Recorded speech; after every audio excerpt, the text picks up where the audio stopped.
اس کو قتل کرنے کا یہ وجہ سبب اصل مسئلہ یہ بن گیا تھا کہ ان کے ذہن میں تھا کہ بکاری ہے، اس کے پاس پیسہ بہت ہوگا، نہ اس کا کوئی آگے ہے نہ کوئی پیچھے ہے، نہ بھائی ہے نہ بیٹی ہے نہ وائف ہے، یہ تمام پیسے اس کے پاس امانتاً پڑا ہوگا۔ اور انہوں نے وہاں پہ ایک بیگ تھا، اس کو دیکھ کر انہوں نے سمجھا کہ یہ بیگ جو ہے یہ پیسوں کا بھرا ہوا ہوگا، اس بنا پہ اس کو قتل کیا گیا۔ کیسے قتل کیا؟ کوئی منصوبہ بندی کی تھی؟ انہوں نے منصوبہ بندی تو 1-2 دن سے تھی، لیکن اس دن شام کو انہوں نے فائنل کیا۔ رات کو جب ان کے پاس آ گئے تھے تو انہوں نے یہ فائنل کر دیا تھا۔ بابا وہاں پہ بیٹھ کر چائے شائے پی، بابا جب سو گیا تو انہوں نے اس کا گلا کاٹ کر قتل کر دیا۔ اچھا عالمگیر، آپ ان ملزمان تک کیسے پہنچے؟ کون سے ایسا نشان تھا جس پہ چل کے آپ ان تک پہنچے؟ ان ملزمان تک پہنچنے میں تو ہمارے زیادہ تر کردار جو تھا SSP آپریشن انویسٹیگیشن، اور ایک ہمارے ایک اور SP صاحب ہیں CIA کا، اس کا بھی بہت رول تھا۔ ان کی ہدایت کے مطابق یا ان کی جو انسٹرکشن تھی اس کو میں فالو کر رہا تھا اور ملزمان تک پہنچ گیا۔ جائے وقوع سے کون سی ایسی چیز تھی جو آپ کو کھٹک رہی تھی کہ نہیں ملزم یہیں کہیں آس پاس ہیں، ملزم مقتول کے جاننے والے ہیں؟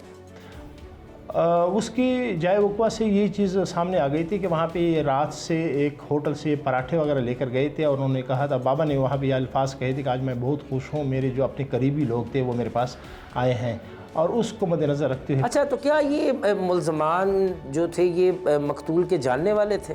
یس، ملزمان جو تھے مقتول کے جاننے والے تھے، اور وہ بھی مری کے رہائشی ہیں۔ کیا نام ہے ان ملزمان کے؟ ایک کا نام، ملزم کا نام ایک کا ہے اپنا امان اللہ کا مین کردار ہے اس میں، اور دوسرے کا نام ہے ریاست عباسی۔ اچھا، جب آپ نے امان اللہ اور ریاست عباسی کو گرفتار کیا تو ان سے تفتیش کی، تو دوران تفتیش انہوں نے کیا بتایا؟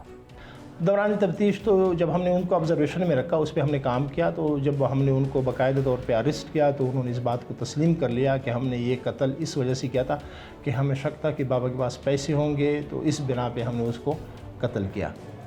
کتنے پیسے لوٹے انہوں نے بابا کو قتل کرنے کے؟ بابا کو قتل کرنے میں انہوں نے 94,000 روپے انہوں نے لیے تھے۔ اچھا، 94,000 روپے کی خاطر انہوں نے ایک شخص کو موت کے گھاٹ اتارا۔ اچھا عالمگیر، بتائیے گا کہ کیا یہ ملزمان سابقہ ریکارڈ یافتہ ہیں؟ پہلے بھی کسی جرم میں گرفتار ہوئے ہیں؟ نہیں، یہ سابقہ ریکارڈ یافتہ تو نہیں ہے، پہلے تو کسی جرم میں گرفتار نہیں ہوئے تھے، لیکن ان کا یہ اچانک پلان تھا جو انہوں نے بنا دیا تھا، اور پھر اللہ تعالیٰ نے مہربانی کی، وہ دونوں گرفتار بھی ہو گئے۔ اچھا، گرفتار ملزمان سے تفتیش کا جو عمل ہے وہ کب تک مکمل کریں گے آپ؟ ملزمان چونکہ ابھی جسمانی ریمانڈ پہ ہیں، تفتیش مقدمہ جاری ہے، اور انشاءاللہ اسی دوران ہم مزید بھی ایویڈنس وغیرہ اکٹھے کر رہے ہیں، تمام ایویڈنس کو مد نظر رکھ کر ملزمان کو چالان کریں گے۔ آپ نے باتیں سنی SHO تھانہ بارہ کہو انسپیکٹر عالمگیر کی۔ انہوں نے بتایا اندھے قتل کی اس واردات کو انہوں نے کس طرح ٹریس کیا، کیسے ملزمان کو گرفتار کیا، اور دوران تفتیش ان ملزمان نے کیا کیا انکشافات کیے۔ یہاں سے ہم چلتے ہیں مقتول کے اہل خانہ کی جانب، ان سے پوچھتے ہیں وہ کیا کہتے ہیں، کیا وہ پولیس کی تفتیش سے مطمئن ہیں، کیا انہیں انصاف ملے گا؟ یہ سب کچھ ہم ان سے پوچھیں گے۔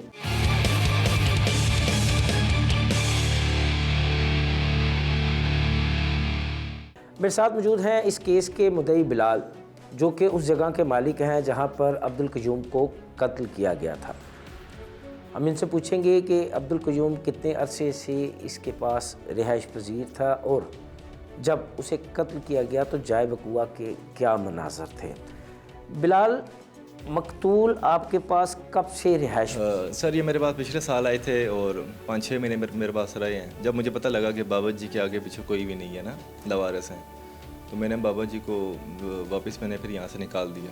تو بابا جی ہمارے گھر آ جایا کریں، ڈیرے پہ آ جایا کریں، مارکیٹ میں لوگوں کو بولیں کہ یار میں باہر جمعہ بازار ہمارے قریب ہے، میں وہاں پہ بیٹھ رہا ہوتا ہوں، اس پہ پھٹوں پہ سو رہا ہوتا ہوں، رات کو دکانوں کے باہر سو رہا ہوتا ہوں، تو آپ مہربانی کر کے مجھے جگہ دے دیں۔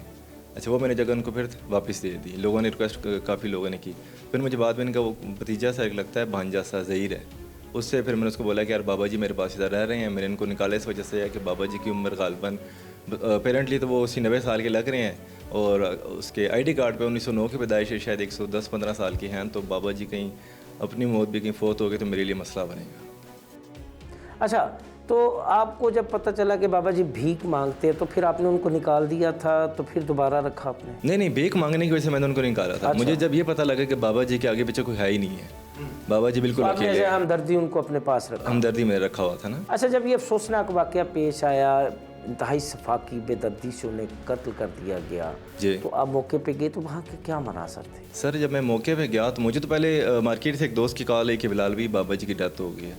تو میں یہ قریب ہی دھٹال چوک میں تھا, ہم ایک جرگہ چل رہا تھا, اس میں بیٹھے ہوئے تھے. تو میں نے ان کو بولا کہ یار مجھے 20-25 منٹ میں نے ایک شادی پہ جانا ہے, وہاں سے حاضری لگا کے یہ جرگہ ختم کر کے میں 2 منٹ میں آتا ہوں. تو میں نے پوچھا کہ اس کا جو بھانجا ہے ظہیر ادھر ہی ہے؟ کہتے ہیں ہاں جی ادھر ہی. میں نے بولا ظہیر کو بولو کہ اپنی نگرانی میں تدفین وغیرہ کا بندوبست کرو, باقی اخراجات وغیرہ میں کر لوں گا, تو یہ رل مل کے معاملے کو کلیئر کر دیں گے.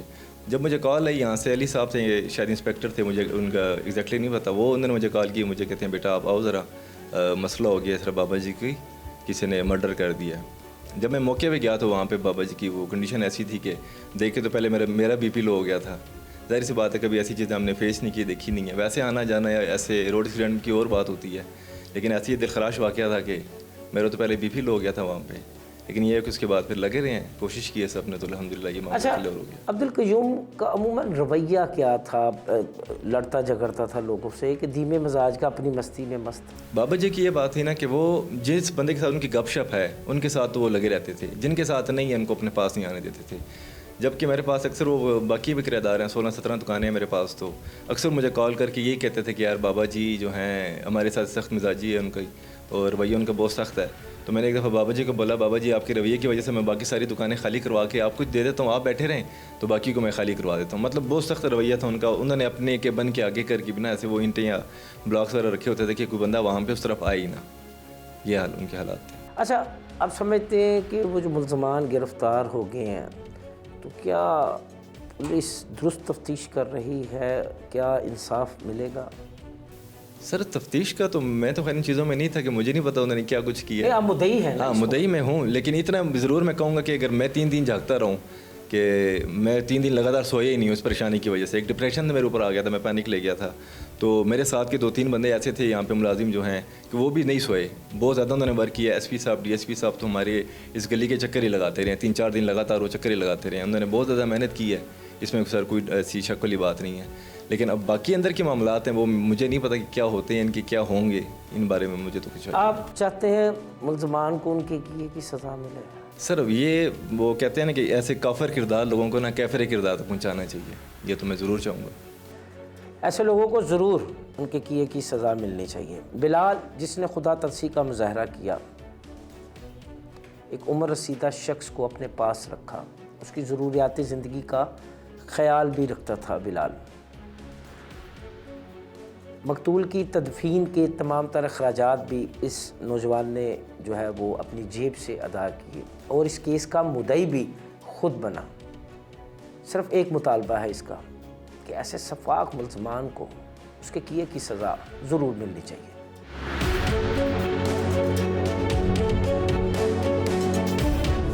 محض چند پیسوں کی خاطر ضعیف العمر بھکاری کا قتل, معاشرہ کس جانب جا رہا ہے؟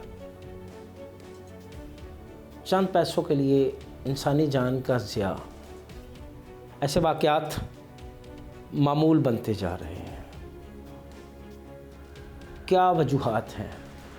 کیوں ایسے واقعات ایک تسلسل سے دیکھنے میں آ رہے ہیں؟ معاشرے میں اصلاح کی کس قدر ضرورت ہے؟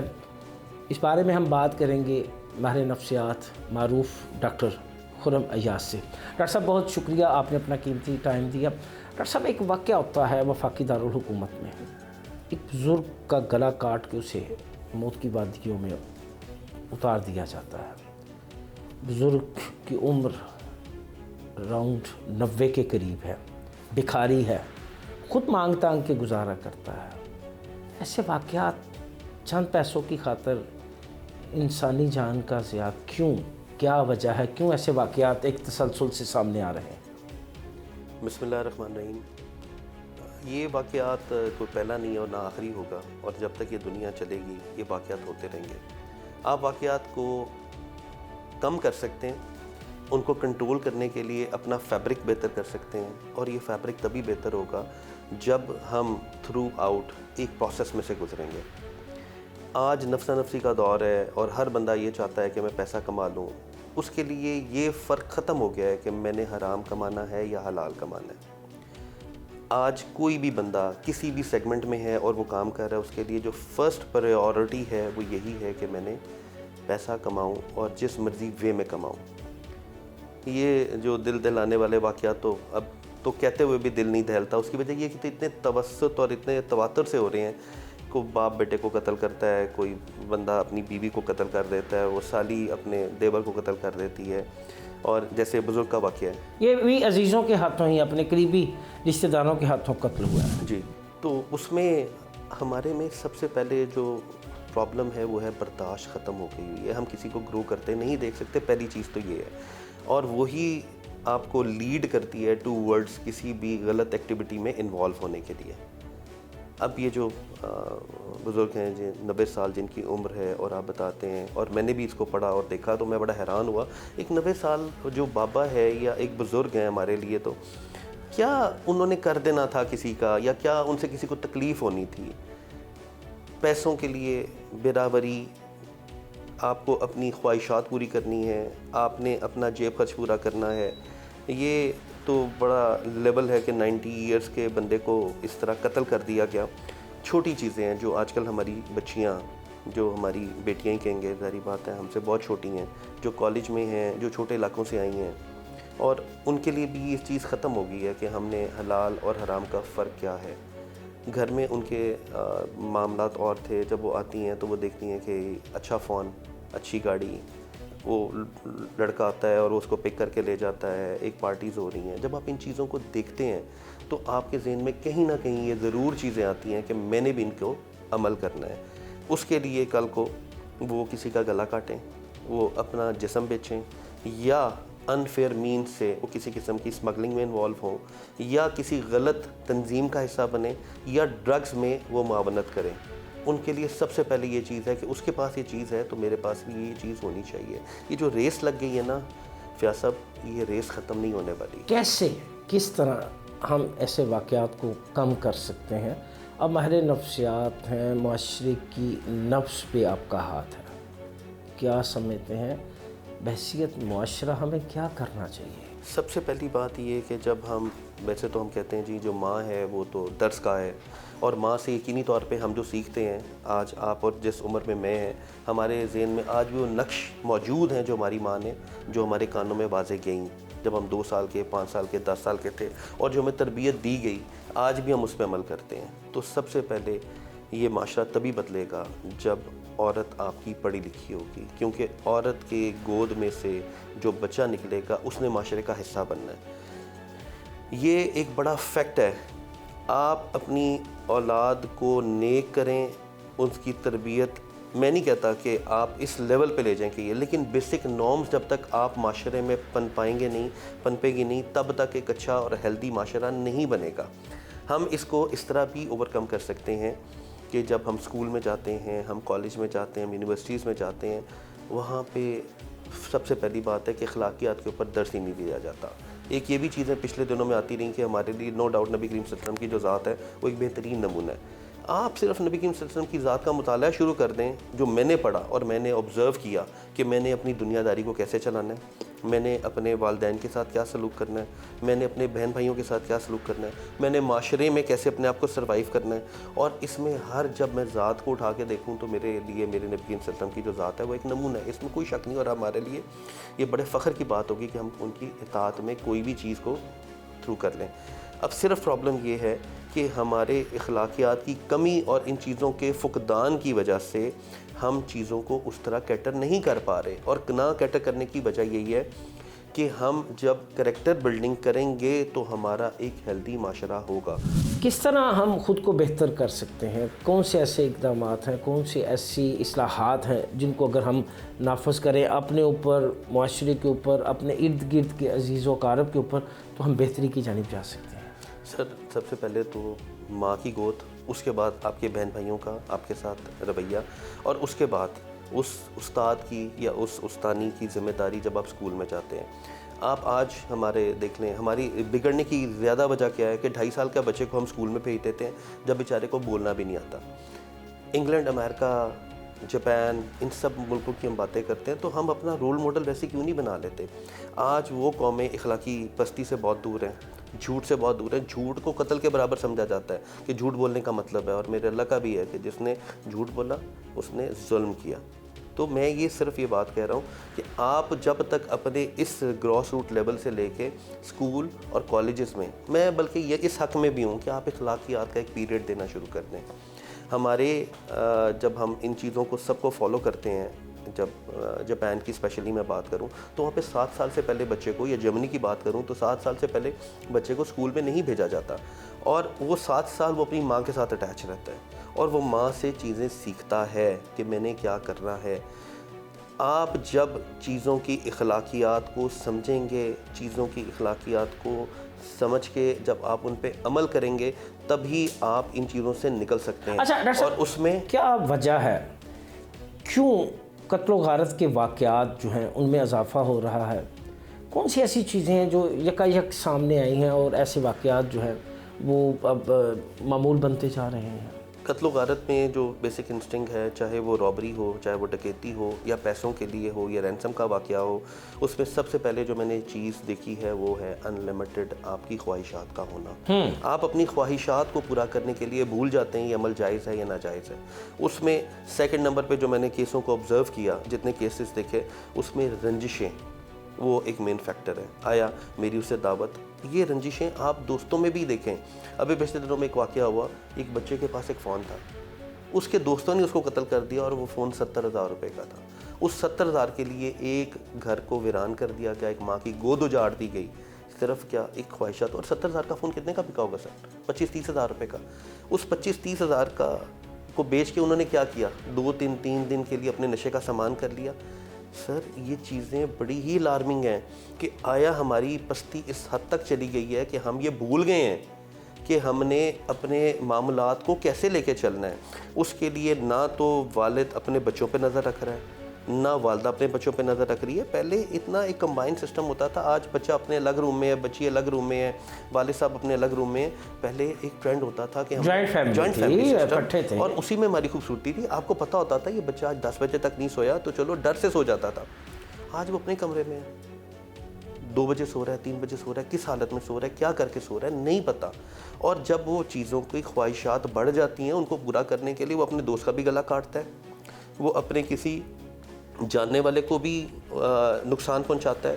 اس کے لیے اگر اس کی دوستوں کی کمپنی ایسی ہو جائے تو وہ اس کو پتہ ہے فلموں کے سین دیکھو، ڈکیتی کرو، یہ کرو، بینک رابری بڑی آسان ہے، کچھ نہیں ہوتا، ایک دفعہ ہمت کرنی پڑتی ہے. تو ان چیزوں پہ آپ دیکھیں کتنے اچھے خاندانوں کے چشم و چراغ اس کام پہ آ گئے ہیں جن کے پاس پیسوں کا کوئی ایشو نہیں ہے. ان کو کس چیز کا ایشو ہے؟ توجہ کا ایشو. ان کو کس چیز کا ایشو؟ ان کو پراپرلی ان کی ٹیک کیئر نہیں کی جا رہی. وہ اپنی غلط کمپنی میں انوالو ہے. اور اس میں جو بہت بڑی انوالومنٹ ہے، جب میں نے دیکھا ان کیسز کو اٹھا کے تو اس میں آپ کے جو ملازمین ہیں وہ بہت بیڈلی انوالو ہیں. میں نے ایسے ریلیشن شپس دیکھے فیاض صاحب کہ لڑکی، چھوٹی لڑکیاں 18-19 سال، 15 سال، 14 سال، وہ اپنے ملازمین کے ساتھ انوالو ہیں. اچھا کیا کہیں گے بحیثیت ماہر نفسیات معاشرے کو کہ کس طرح وہ خود کو ایسے گھنونے اقدامات سے بچائے؟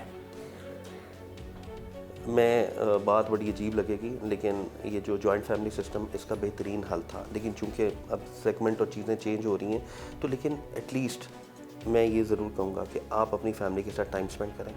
ٹائم سپینڈ کرنا اس طرح ہی ضروری ہے جیسے میرے لیے سانس لینا.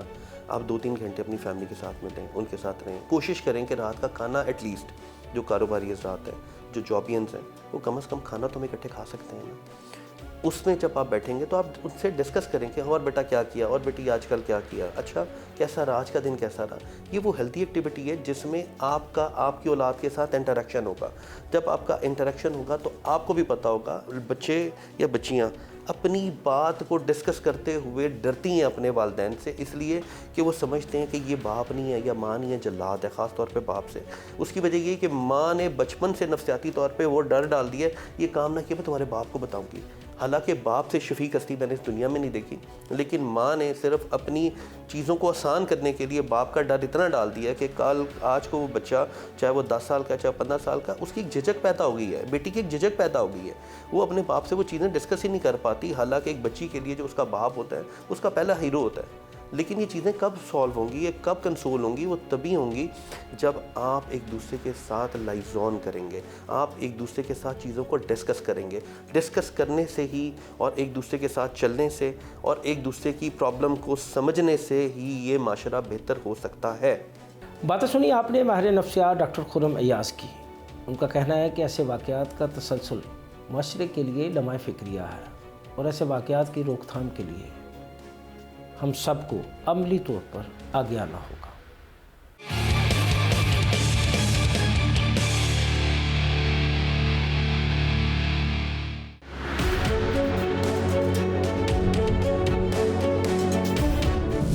تھانہ بارہ کہو میں اندھے قتل کو کیسے ٹریس کیا؟ تفتیش کا عمل کب تک مکمل ہوگا؟ اسلام آباد میں اندھے قتلوں کی شرح کیا ہے، اور ان مقدمات کی ٹریسنگ میں پولیس کو کس حد تک کامیابی ہوئی ہے؟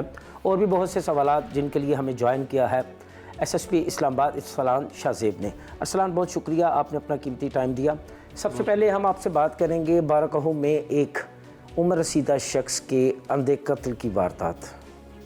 بھکاری تھا، پیسوں کے لالچ میں اسے قتل کر دیا گیا۔ کیسے قاتلوں کو ٹریس کیا؟ کن پہلوؤں پر تفتیش کی؟ کیونکہ یہ تفتیشی ٹیمیں آپ کی سپرویژن میں کام کر رہی تھیں۔ دیکھیے، اس کیس کو جب یہ 3 نومبر کا کیس ہے کہ ہمیں اطلاع ملتی ہے کہ ایک جمعہ بازار ہے بارہ کہو میں، وہاں پہ ایک رہائشی کمرے میں 80 سالہ عبدالقیوم ہے، ان کی ڈیڈ باڈی ملی جسے گلا کاٹا ہوا تھا۔ اس میں تھوڑی سی ایک اور یہ تھا کہ ایک اور کیس بھی کچھ دنوں بعد ہوا جس کو پھر سوشل میڈیا پہ لنک کیا گیا کہ کہیں یہ سیریل کلنگ ہے۔ تو اس وقت ہم پہ پریشر بھی تھا کہ اس میں یہ ہوا کہ جب ہم نے اس کی تفتیش شروع کی، ہمارے جو پولیس موقع پہ گئی اور وہاں پہ شواہد اکٹھے کیے، تو بہت ساری چیزیں سے سامنے آئیں کہ ان سے یہ لگتا تھا کہ جیسے کوئی کسی نے رابری کی یا کسی نے کوئی چیز چھینی یا پیسے یا جو بھی ہے۔ اس پہ چلتے چلتے یہ ہوا کہ پھر اس میں ہماری جو مختلف ہیومن انٹیلیجنس اور ٹریڈیشنل پولیسنگ جو ہماری ہوتی ہے، اس کے علاوہ ٹیکنیکل سرویلنس بھی ہے، ڈیجیٹل سرویلنس بھی ہے، وہ ساری چیزیں ملا کے ایز اے ہول ایک ملٹی پرانگڈ۔ یہ ابتدا میں تو یہ قتل کی اندھی واردات تھی، اندھا قتل تھا نا، پھر اس کو آنکھیں کیسے ملی؟ تفتیش ہے، تفتیش چونکہ ملٹی پرانگڈ ہوتی ہے، چاروں طرف 360 ڈگری پہ یہ چلتی ہے۔ اس میں پھر ان کے جاننے والے کن کے ساتھ رہتا ہے، کن کے ساتھ اٹھتا بیٹھتا ہے، بیسیکلی یہ 2 جو تھے یہ ان کے ساتھ اٹھتے بیٹھنے والے لوگ تھے۔ تو تفتیش تو شروع ہوتی ہے گھر سے جہاں پہ معاملہ ہوا۔ اس طرح چلتے چلتے پھر ہماری مختلف جو میں نے بتائی آپ کو ڈیجیٹل سرویلنس بھی تھی، اس میں کیمراز وغیرہ بھی تھے، ٹیکنیکل سرویلنس، تو اس سب کی مدد سے پھر یہ ہوا۔ اچھا، ملزمان کو آپ نے گرفتار کر لیا، ان سے تفتیش شروع کر دی، کیا تجیب بیان کی انہوں نے اپنے اس گنوں نے فیل کی؟